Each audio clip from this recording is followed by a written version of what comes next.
Welcome to The Tax Factor, the UK's top tax podcast from Blick Rothenberg, the tax, accounting and business advisory firm. This week with Rehana, Earle and Insull. Hello and welcome to The Tax Factor, the UK's top tax podcast, where we look at what's going on in the world of tax and why it matters to you. I'm Rehana Earle. And I am Insull. It feels very strange not doing it opposite a bearded man. Well, maybe Roger will reappear at another time. Maybe. Sorry, Neil, that you're not doing it with Roger today and you're stuck with me. Tough. Well, usually I'm sat across from Ellie, so you can make of that as you will. So yes, the first Rehana and Neil podcast. We must just mention that last week's episode with Martin Reynard was looking back over his career in pensions and the highs and lows during that time. So if you haven't had a listen to that one, please do. We'd like to wish Martin all the best in his retirement on whichever Caribbean island that he ends up on. But in the interim, it's back to tax. So what's been going on? Should we have a quick chat about what's happening in the world? Looking forward to it, Rehana. Excellent. Looking forward to it. Whereas I would never look forward to it with Roger. I mean, it was a disaster waiting to happen. But. There we go. I think we're going to kick off with the rise in employer NIC because it's a much loved topic of the tax factor, isn't it? Something that we've been discussing quite a bit over the last few months and episodes in the run up to the rise in April of this year. And unfortunately, kind of what we're seeing, Neil, is that unemployment numbers have actually increased. So reports saying from Jan to March, unemployment rose by 0.2%, so up to 4.5%, which is actually the highest in nearly 4 years. And obviously, Jan to March is before the actual increase kicked in, right? The increase in the NIC as well as the minimum wage increase. And it's also been reported that the number of vacancies actually being advertised has dropped. Clearly, we think a correlation between the increase in the national insurance, the impact on the economy, the impact on hiring, the impact on unemployment. And sadly, there was some news around a store called Beales, which is a department store in the north, I believe, has been around for 140 years. And they are actually closing down. And the CEO, Tony Brown, has said that this is due to the increase in the employer's national insurance and the minimum wage. And actually that these changes have cost the firm £200,000, which just isn't viable. They have been having a closing down sale, which they have tagged as Rachel Reeves's closing down sale. But, it's not great to hear, is it, that this is kind of happening and people like Brown are warning the government that there are businesses that are going to be at risk as a result. What's your kind of take on everything? Do you think, we're going to see this continue to happen? Yeah, I'm afraid I think we will. Yeah, just talk about Beales. Beales is, as you say, a department store. And I think they were about 50 odd stores across the country. And over time and the pandemic took down the numbers. So there was lots of other reasons apart from tax, which has caused the stores to close down. And this one remaining store, which I think was in Poole actually,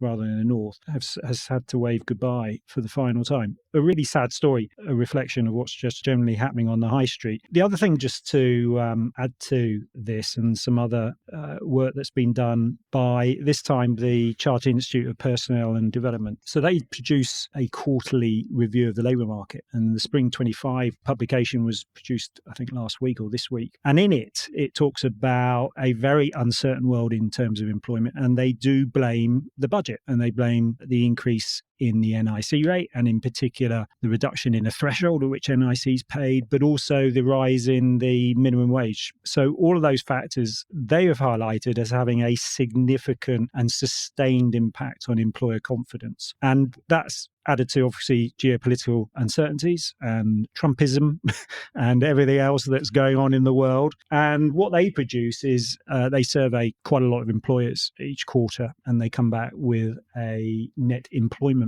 balance figure, both nationally and also in terms of industry sectors. And it's pretty worrying news. So what they look at, they ask the employers, they say, well, how many people are you going to employ over the next 3 months? Is it going to increase or is it going to fall? And a lot of people will say, well, we don't know. It's probably going to be about the same. But the numbers that are saying they're going to reduce their staff levels as opposed to those increasing their task levels is that the impact of that is getting greater as we go through 2025. And that may well increase again as the year goes on. But they're talking about 3 out of 10 employers expecting staff numbers to decrease over the next 3 months. And as I said before, one of the major impacts on employers' decisions is around the changes in NIC. So that certainly is pretty sad news in terms of the employment sector. I don't think we're rock bottom, and we probably won't be at rock bottom as we've seen in some other eras of the economy. But I think just perhaps a shout out for the retail, and in particular the high street industry. That is really, I mean, in terms of what the CIPD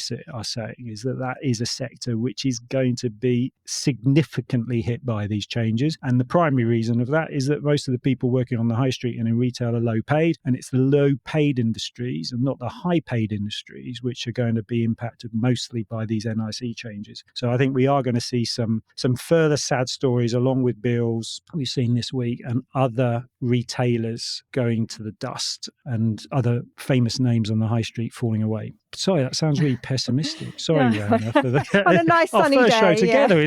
I'm sorry about that, but I mean, let's not disguise the fact. I think the changes in the budget were really, really impactful. Yeah. Let's be polite about it, but also if you're taking a personal point of view, I think it was the wrong way to bring in some of the money and close the black hole that the government was concerned about. Yeah, and I think it goes back to the point that people are saying, that they weren't supposed to be raising taxes on workers, but actually people see this as a working people's tax because they're being impacted by it in many, many ways. And so, frankly, that's just kind of smoke and mirrors, isn't it, in terms of what you want to call it? And the reality is it's hit hard. So they say. This is not necessarily a view of Blick Rothenberg, as I might like. A personal view. It's a personal view, is it not? But yeah, I think, it's unlikely that we'll obviously see any U-turns on this. I just don't think that's going to happen. But I think, therefore, the government is going to have to do something to bolster the industries that have been most or will be most hardly hit by this. What that looks like, I don't know. But certainly a lot more care will need to be taken to make sure that we don't see unemployment continue to rise. And so it can't go ignored, shall we say. So this is a personal tax case, something that I don't normally, as those who know what taxes I deal with, something I don't normally deal with personal tax. But this caught our eye, did it not, Rehana? It's about CGT, capital gains tax, and a decision made by the first tier tribunal. So that's the very lowest level of law court in the UK to determine tax cases. And they can be appealed to a higher tier and then upwards. So this has been at the lowest level, but a decision has been made about whether a couple, Mr. and Mrs. Eyre, E-Y-R-E, for those who are interested in investigating further. Anyway, Raymond and Diana, Ray and Di. Anyway, they got into the news. So this tax case got into the news. It got into the Telegraph, no less. Anyway, they won in court. I'll give you. Sorry, that's a spoiler alert. They won their case. Okay, but listen, it's quite an interesting one, so it's worth just two minutes on it. They've been living in London for years. They've been very rich. They've bought houses. They've sold houses. They've lived in houses. They've invested in houses. Anyway, they lived in Holland Park and had a house there. They then decided that they'd like to have a house in Chelsea, and what they did was they wanted to buy another house for themselves to live in, and they bought it for about 10 million. They didn't like the house. They demolished the house and they built another lovely house, I'm sure. Anyway, they built it and it took a few years to get planning permission and consent. They completed the build in about 2013, I think. And it wasn't long afterwards they sold it in 2015. As we know, as the listeners will know, if you sell your own home and it's your principal private residence, PPR, you get tax relief. You get CGT relief on the sale of the home. And it may be all of it or some of it, depending on how long it's been your home. And they claimed PPR. It was PPR, so it was their main home. And they submitted a tax return, each of them, for their share of a very small capital gain that they calculated. calculated based on the time that it wasn't their main home, and they paid only £17,000. Anyway, the revenue come along and say, actually, no, that's completely outrageous. You should not be paying 17,000. So the revenue said, no, you can't claim PPR. This is what you've done is purchased, redeveloped, and sold your home, and it's eventually constituted an adventure in the nature of trade. You denied PPR. You pay tax on the gain. Come up with the money, please, Gov. Anyway, arguments input to the tribunal, basically around the facts of why they bought it, why they sold it, why they developed it, and so on, and whether they actually was their own residence, their own home. And the revenue said, this was never an asset that you intended to hold for a long time. You'd acquired it to resell it, okay? And there's really lack of evidence of you selling.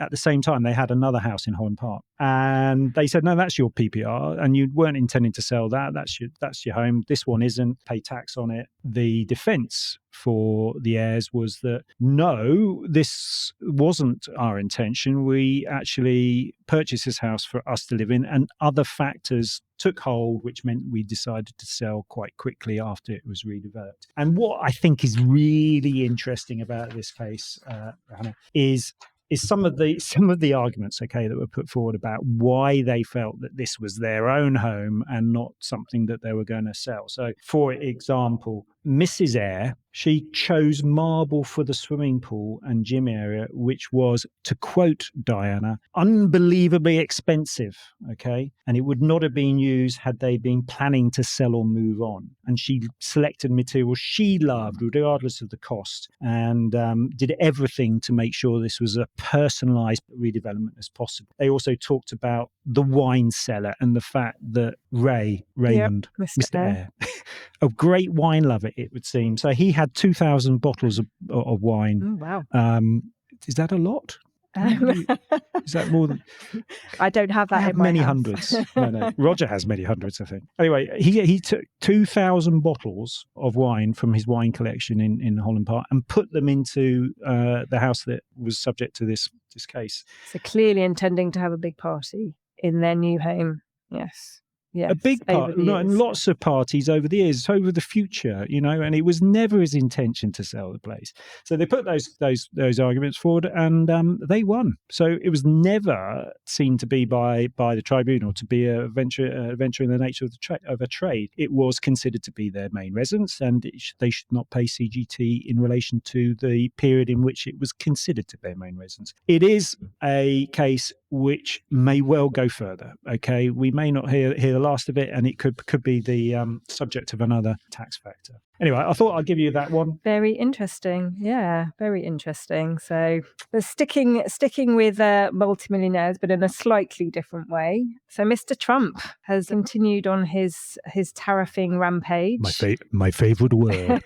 It seems that he now wants to target the film industry, which is interesting. And so US films that are being made in other countries, he wants to stick on 100% tariff. Outrageous. Apparently on those. So yeah, he really wants films to be made back in the US again. But this is tough for us, right? Isn't it, Neil? It's really tough. But I think we've got a great film industry in the UK, which is doing pretty well. We've got a really good. I think it's tough times for some parts of the film industry and also TV, but the UK is trying to set itself out as being a very high quality place to make film and television programs. We've got the expertise, we've got that in abundance, and that's been known for a long time. And we've got some great studios that have been built and improved over the years, and the government supported that. And that is part of the problem, I think, is that the government has supported that over the years, not just the present one, but previous ones, with tax credits for the UK creative industry sector. So including films, TV, video games, and those have all been highly useful for production companies in the UK working on American films, but UK production. And tax, certainly under the new, there's some of these reliefs have actually changed in recent years. The names have changed, the amounts of relief, the calculations have changed, but the general principle is that you get credits for the amount of spend, and that's been a very popular and very helpful way for film production companies in the UK to make film less expensive in the UK. And Trump's had an issue with that, or his advisors have had an issue with that, because those are quite a significant in their impact on net post-tax cost. I can see that people want a level playing field, but I think nearly every country has some sort of, or certainly any largest country has these types of reliefs available, and probably also including the US, I don't know. But I think, it's a very short-sighted vision, tariffs generally, and I think in terms of sticking these tariffs on UK film is possibly unworkable. I don't know exactly where you set the limit, and also to what extent the television industry might be affected as well. So I think while this is still being explored, is not helpful in its own right. I think any uncertainty that's created by the spectre of a tariff is just going to create difficulties for anyone to plan for films. I think there's a lot of films obviously in the pipeline now where people are saying, shall we get out of this? We don't know whether this is going to make any money at all. So it's bad news in it. So it's bad news in terms of creating uncertainty. It's bad news in terms of the film industry if this goes ahead in the longer term. Yeah, I mean, given we've had some brilliant films made here in the UK, I think Barbie was one of them recently. Was that one of your favourites, Rehana? Yeah. I have watched it. I did quite enjoy it, actually. I thought it was pretty good. And Mission Impossible, which is another. Let's hope that some sense is seen here, eh? But it is. Sense. Yes. In the Trumpian era? Fingers crossed for our films, because we do like to enjoy one now and then. The Tax Factor from Blick Rothenberg. Well, I think that might be all that we have time for this week. No. It's not the end. It's not the end. No, it is the end. Oh. No, it is the end. I just don't. Oh, we could keep going forever, though, couldn't we? I just don't like the end. Look, they'll cut us off in a minute. So what are you up to next week then, Neil? You're not going to be here, are you? No, I'm not going to be here next week. I've got a few days in the greatest city in the UK, which is Leeds. And it's the greatest city for many reasons, but the main reason, as I see it, is it has the greatest football team in the world. I'm sure our Leeds listeners will be pleased to hear that. Unfortunately, the season is over. We won, of course, the biggest prize in football, the championship title. But I'm going up for the Premier UK Property Conference, UK REEF. I'll be there. I'll be going along with Mark Eder, a fellow tax partner in the firm, and we'll be there and we'll be interested in meeting and greeting and drinking with as many of our contacts as possible. So if you're in Leeds next week, then look out for Neil. Look out for me. Enjoy the conference. If you enjoyed this episode of The Tax Factor, which I'm sure everyone did, then you can check out the latest episode of our Brave Business podcast series, which is presented by journalist and broadcaster Declan Curry. The latest edition of Brave Business looks at the topic of female entrepreneurs, something very close to my heart. And joining Declan are Sarah Austin, who is the founder and managing director of the Lloyd's British Business Excellence Awards, which some of us attended and had a lot to do with last year, and Sam Smith, who is the co-founder of Superscalers. As you can imagine, it's another fantastic episode, and we are very fortunate to have Sarah and Sam share their experiences as successful entrepreneurs. It's available on the Blick Rothenberg website or wherever you normally get The Tax Factor. And alongside Sarah, talking of the Lloyd's British Business Excellence Awards, that's a bit of a mouthful, we are really pleased that our partnership with the awards is going to continue into a second year and see the introduction of the brand new Blick Rothenberg mid-market growth business. It's easy for you to say. Keep this in. I don't want to hear this said in without a mistake. Go. Right. The Blick Rothenberg mid-market growth business of the year. Nailed it. Which we're looking forward to supporting and meeting all the nominations. So it's the BBMM GBA. Yes. Let's go with that. So that really is it, Neil. I think we've probably gone on for long enough. Next week, it is Heather Self and the bearded Roger Holman himself. From me, it's goodbye. And from me, it's see you in Leeds, marching on together. Goodbye. That's The Tax Factor. If you enjoyed The Tax Factor, please like, share and subscribe. Join us again next time on the UK's top tax podcast, The Tax Factor. The Tax Factor is a Blick Rothenberg production. Copyright 2025.